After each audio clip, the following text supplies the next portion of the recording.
സുഗന്ധമുള്ള പൂക്കളുണ്ട്. പണ്ട് ഞാൻ കൈതപ്പൂവൊക്കെ പറിച്ച് വസ്ത്രങ്ങൾക്കിടയിൽ വെച്ചിരിക്കുമായിരുന്നു.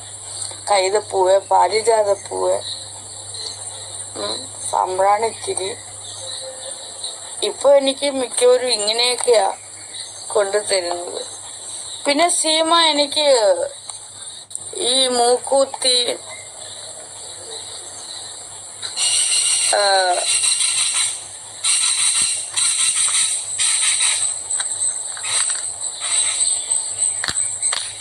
എന്നോട് പറഞ്ഞ മൂക്കുകുത്തി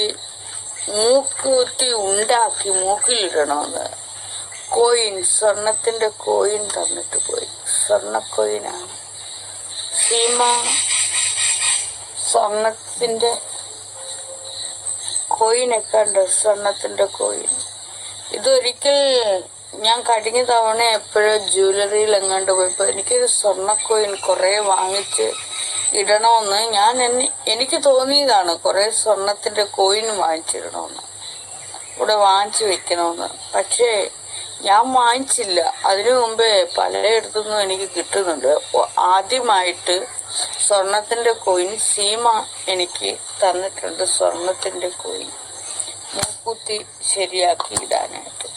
അപ്പൊ സീമ വന്ന് ഇത്രയും കാര്യങ്ങളാണ് എനിക്ക് തന്നത്. സ്പിരിച്വാലിറ്റി.